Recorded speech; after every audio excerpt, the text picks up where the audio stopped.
만약에 한 위대한 멘토가 자기 인생의 마지막 순간에 다음 세대를 위해서 딱 하나만 남길 수 있다면 뭘 남길까요? 오늘 우리가 볼 게 바로 그 얘기입니다.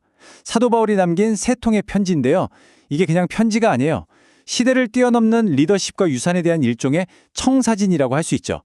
자, 지금부터 같이 한번 들여다보겠습니다. 보통 이 세 편지를 묶어서 목회서신이라고 불러요. 왜냐하면 당시 교회가 정말 혼란스러웠거든요.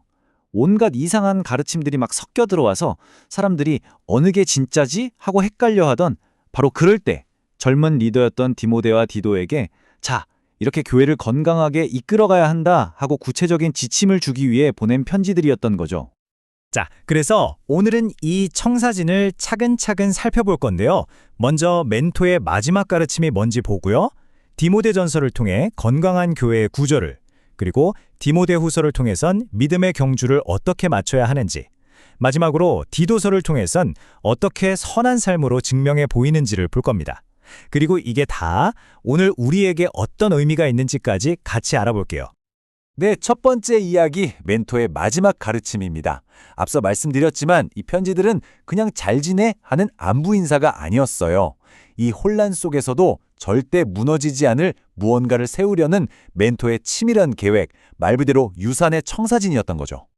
그때 교회가 처한 상황을 좀 더 들여다보면요. 정말 정체성의 위기였어요. 검증도 안 된 가르침들이 마구 쏟아져 들어오니까 그래서 복음의 진짜 핵심이 뭔데 교회는 도대체 어떤 곳이어야 해? 리더는 어떻게 살아야 하는 거야? 이런 근본적인 질문에 대한 명확한 기준이 너무나도 필요했던 거죠. 바로 이 세 통의 편지가 그 혼란 속에서 이쪽이야 하고 길을 알려주는 나침반이 되어준 겁니다. 자, 그럼 이제 청사진의 첫 번째 설계도를 한번 펼쳐볼까요?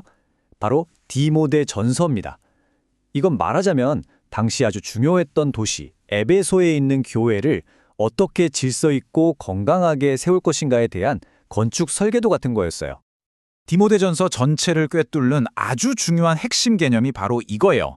교회는 진리의 기둥과 터다. 이게 무슨 뜻일까요? 세상에 온갖 거짓말과 헛소문이 판을 칠 때 진리를 굳건하게 지키고 서 있는 마지막 보루, 그게 바로 교회여야 한다는 선언인 거죠. 이 생각이 모든 세부 지침의 기초가 됩니다. 여기서 진짜 흥미로운 건요, 바울이 얼마나 현실적인 조언을 하는지예요. 보세요. 그냥 믿음으로 잘해봐 이게 아니라 거짓 가르침은 이렇게 막아라. 예배는 이런 질서로 드려라. 리더는 이런 자격이 있어야 한다. 심지어 돈 문제까지 정말 디테일하게 다루고 있죠? 그러니까 디모데전서가 결국 하고 싶은 말은 이 구절 하나에 다 담겨 있는 거예요. 교회가 왜 그렇게 중요하냐? 세상이 막 흔들릴 때 진리를 굳건하게 붙잡고 서 있는 기둥, 모든 것의 기초가 되어주기 때문이라는 거죠. 이게 바로 건강한 교회가 존재하는 이유입니다. 자, 이제 분위기가 확 바뀝니다. 훨씬 더 개인적으로요. 디모데 후서는 바울이 로마의 차가운 감옥에서 이제 곧 죽는다는 걸 직감하면서 쓴 마지막 편지입니다. 거의 유언장이나 다름없죠. 네, 바울의 마지막 유언. 이 표현만큼 이 편지의 무게를 잘 나타내는 말이 있을까요? 이건 더 이상 조직이나 시스템에 대한 매뉴얼이 아니에요. 자기 인생 전부를 바친 스승이 정말 아끼는 제자에게 자기 삶 전체를 녹여서 남기는 마지막 부탁인 거죠. 차가운 감옥에 갇혀서 바울은 밖에서 혼자 힘들게 싸우고 있을 제자를 떠올려요. 그래서 얘기하는 겁니다. 어려워도 흔들리지 마라.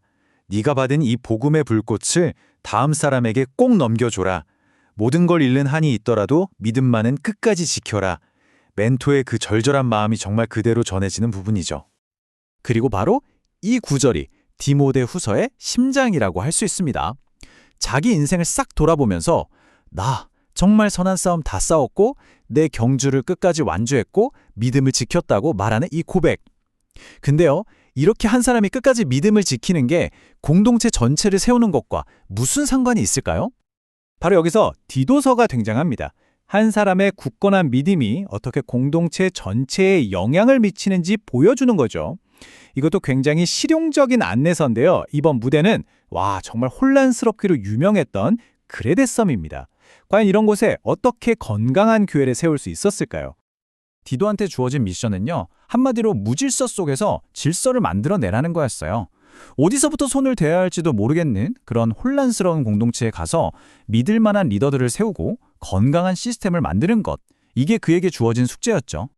그러니까 디도서의 핵심은 아주 간단해요. 진짜 제대로 된 가르침, 진짜 믿음은 반드시 선한 삶이라는 열매를 맺게 되어 있다는 겁니다.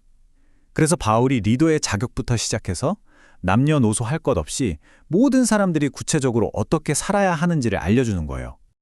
결국 디도서가 우리한테 던지는 메시지는 정말 강력합니다. 당신의 믿음, 뭘로 증명할 건가요? 바로 당신의 선한 행동, 여러분의 삶, 그 자체가 복음을 빛나게 만드는 가장 확실한 증거라는 거죠. 자, 지금까지 디모데전후서와 디도서를 쭉 살펴봤는데요. 그럼 이 오래된 편지들이 오늘을 사는 우리에게는 도대체 어떤 의미가 있을까요? 이제 그 얘기를 좀 해보겠습니다. 이 세 편지 전체를 하나로 꿰뚫는 변하지 않는 원칙이 있다면 바로 이 세 가지 기둥이에요. 첫째, 흔들리지 않는 진리라는 단단한 기초. 둘째, 그 위에 세워지는 믿을 만한 인격을 갖춘 리더십. 그리고 셋째, 이 모든 것이 삶으로 증명되는 선한 행실. 중요한 건 이 세 가지가 절대로 따로 놀 수 없다는 겁니다. 그렇다면 이 첫 번째 기둥, 진리 앞에서 우리 자신에게 한번 물어볼 필요가 있겠죠. 나의 믿음은 지금 어디에 서 있나요? 단단한 진리 위에 서 있나요?